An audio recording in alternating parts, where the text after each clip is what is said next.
오늘 하나님 말씀은 요한복음 9장 24절부터 41절까지 말씀입니다. 요한복음 9장 24절부터 41절까지의 말씀. 우리가 계속해서 주일날도 요한복음 말씀 나누고 있고, 새벽에 이제 조금 있으면 주일보다 먼저 그 말씀들을 묵상하게 될 텐데, 그 후로는 하나님 또 새롭게 주시는 말씀들과 그 전으로는 우리의 마음을 준비시키시는 또 하나님의 말씀으로 우리가 듣고 또 깊이 하나님을 누리는 그러한 시간이 됐으면 좋겠습니다. 24절부터 41절까지 말씀, 오늘 말씀 나누면서 우리 계속해서 같이 보도록 하겠습니다.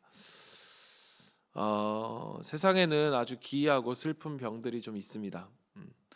희귀병 중 하나, 여러분 들어보셨을지 모르겠지만 신경학적 희귀 질환 중에 하나가 안톤 바빈스키 증후군이라고 하는 그러한 병이 있습니다. 이 병은 뭐냐하면 뇌의 시각 폐질이 손상되어서 실제로는 완전히 시력을 상실한, 그러니까 객관적으로 맹인 상태가 된 거죠. 그러한 병인데, 이 병의 진짜 무서움은 뭐냐? 눈에는 안 보이는 것이 그러니까 눈에는 안 보이는데, 분명히 안 보이는데 보인다라고 믿는다는 거예요. 그러니까 이 병에 걸린 환자들은 뇌의 이 뇌가 자신의 시력을 잃었다는 사실을 극렬하게 부정합니다. 그러니까 앞이 전혀 보이지 않는데도 환자는 의사에게 나는 지금 당신의 파란색 넥타이가 아주 잘 보입니다. 창밖으로는 새가 날아가는 것도 보입니다. 라고 하는 그런 확신에 차서 이야기를 한다는 거죠. 그러니까 시각 정보를 잃어버린 뇌가 상상력을 동원하여서 가짜 이미지를 만들어내고, 환자는 그것을 진짜라고 맹신하는 것입니다. 그래서 이들은 지팡이도 거부하고 안내견도 거부하며 당당하게 걷다가 벽에 부딪혀 피를 흘리면서도 누가 여기에 벽을 세워두었냐라고 하며 오히려 화를 냅니다.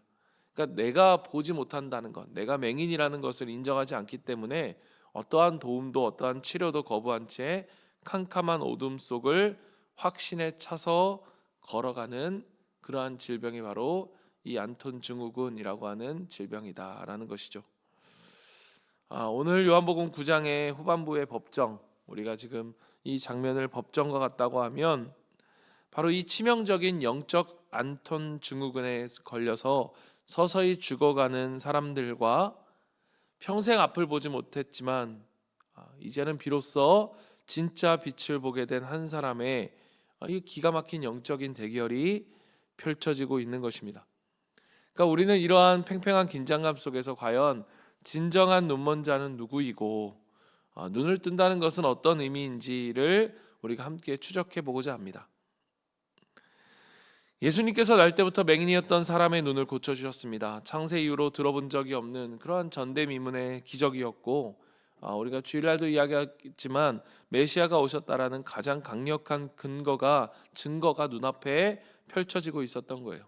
온 동네가 잔치를 벌여야 마땅한 이 은혜의 사건 앞에서 바리새인들은 이 사람을 끌어다 앉히고 두 번째 매서운 신문을 시작합니다. 24절을 보겠습니다. 24절. 바리새파 사람들은 눈멀었던 그 사람을 두 번째로 불러서 말하였다. 영광을 하나님께 돌려라. 우리가 알기로 그 사람은 죄인이다. 물어보는 것 같지만 물어보지 않는, 이미 답을 정해놓은 거죠.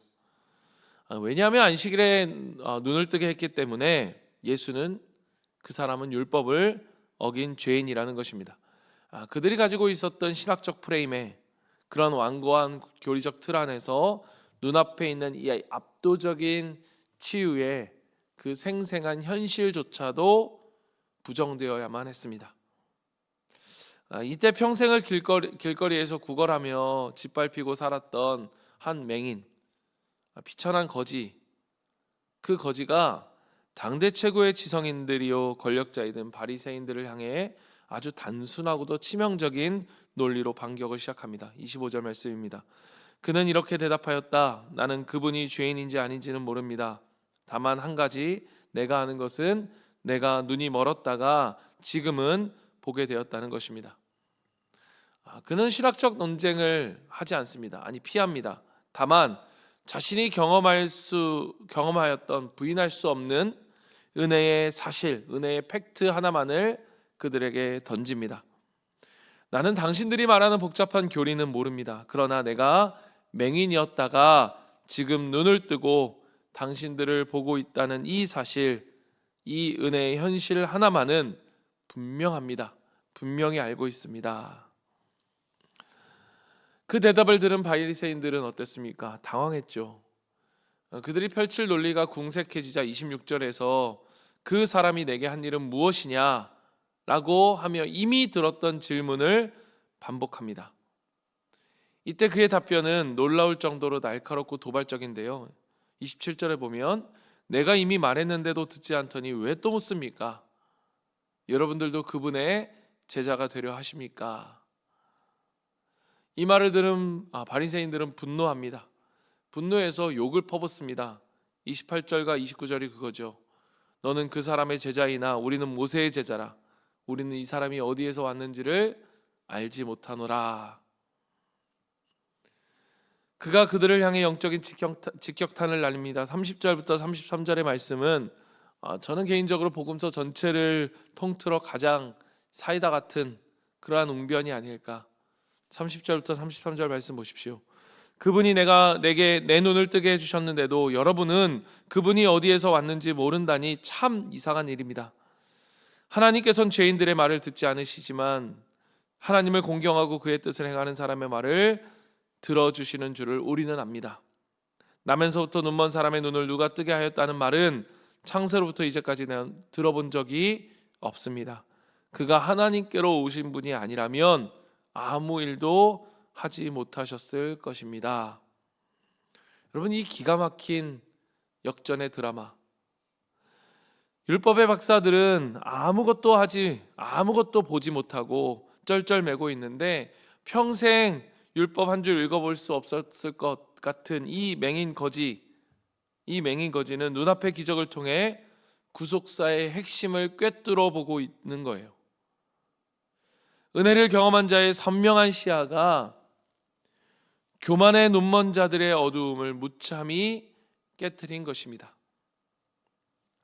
여러분, 이 논리로 완전히 패한 바리새인들이 어떻게 하느냐? 34절입니다. 내가 완전히 죄 가운데 태어났는데도 우리를 가르치려고 하느냐? 그리고 그들은 그를 바깥으로 내쫓았다. 여러분, 이렇게 이름하고 싶습니다. 정답의 프레임에 갇힌 자들의 폭력성. 내 틀에 맞지 않으면 진리를 묵상해 버리고 사람을 정죄하여 밖으로 내동댕이 칩니다. 출교를 당했다는 것, 주일날도 몇 번에 걸쳐서 이전에 설명했지만 유대 사회 속에서는 사회적인, 종교적인 사형 선고를 의미했습니다. 그는 육신의 눈을 얻었지만 세상의 모든 것을 잃고 다시 캄캄한 절망의 거리로 내몰리게 된 것입니다. 그런데 사랑하는 성도 여러분, 오늘 본문의 진짜 절정, 이 은혜의 반전은 바로 35절에서 시작됩니다. 35절 말씀, 예수께서 바리새파 사람들이 그 사람을 내쫓았다 하는 말을 들으시고 그를 만나사. 예수님은 기적을 베풀어 놓고 그가 어떤 일을 당하든 말든 그건 내 일이 아니다, 팔짱 끼고 서서 멀리서 구경하는 분이 아니시라는 거예요. 종교가 그를 정죄하고 사람들이 그를 내쫓았을 때 예수님은 친히 발걸음을 옮겨 그 버림받은 그 외톨이, 그 외로운 이에게 찾아오셨습니다. 사랑하는 여러분, 우리가 기억해야 할 것입니다. 종교는 언제나 기준에 미달하는 사람을 심판하고 내쫓지만, 그러나 복음은 쫓겨난 그 사람을 끝까지 추적하여 찾아내고 품어 안는다는 거예요. 예수님이 그에게 물으십니다. 내가 인자를 믿느냐? 내가 인자를 믿느냐? 지금까지 이 사람은 예수님을, 여러분 11절에 보면 예수라는 사람, 또 17절에 보면 예언자, 그리고 33절에 보면 하나님께로부터 오신 분, 그러니까 이 사람은 예수님을 점진적으로 깨달아 왔어요. 그런데 이제 그 빛 자체이신 예수님이 그의 눈앞에 서서 그의 존재를 분명하게 드러내십니다. 37절, 너는 이미 보았다. 너와 말하고 있는 사람이 바로 그이다. 이 말씀을 듣는 순간 여러분, 그는 어땠을까? 마치 그의 뇌에는, 그 내리에는 번개가 쳤을 것입니다. 말할 수 없는 충격이었을 거예요. 무엇을 그가 깨달았을까? 내 육신의 눈을 열어주신 것만이 아니라 내 영혼의 눈을 열어 그 하늘의 영광을 보게 하시려고 이분이 나를 찾아오신 거구나. 예수님께서 말씀하셨던 하나님의 일, 그 일이 무엇인지를 그는 깨닫게 된 거죠. 그러자 그가 어떻게 합니까? 38절 보십시오. 주님, 내가 믿습니다. 주님, 내가 믿습니다 하고 엎드려 절하는지라. 여러분, 그의 무릎이 꺾였습니다. 그의 무릎이 꺾인 거예요. 여러분, 그는 이제 단순한 어떤 치유의 수혜자가 아니라 그 앞에 무릎을 꿇는 순간 그는 하나님을 경배하는 참된 예배자로 다시 태어난 것입니다. 여러분, 그 순간 그는 어디에 있었습니까? 성전 밖 어두운 거리. 그러나 그 성전 밖 어둡고 차가운 더러운 길거리는 그에게 있어서 더 이상 그런 곳이 아니라 세상에서 가장 거룩한 처소가 됩니다. 거룩한 지성소가 된 거예요. 왜냐? 예수님이 그와 그곳에 함께 하셨기 때문에. 이제 예수님은 그 거대한 드라마의 막을 내리며 서늘하고도 준엄한 판결을 내리십니다. 39절입니다. 예수께서 또 말씀하셨다. 나는 이 세상을 심판하러 왔다. 못 보는 사람은 보게 하고 보는 사람은 못 보게 하려는 것이다. 이 말을 들은 곁에 있던 바리새인들이 이 뼈 있는 말씀을 듣고 발끈하여 묻습니다. 우리도 눈이 먼 사람이란 말입니까? 우리가 지금 눈이 멀었다고 말하는 것입니까? 예수님의 마지막 대답 41절이 성전을, 그리고 오늘 우리의 심장을 날카롭게 찌릅니다. 41절 말씀.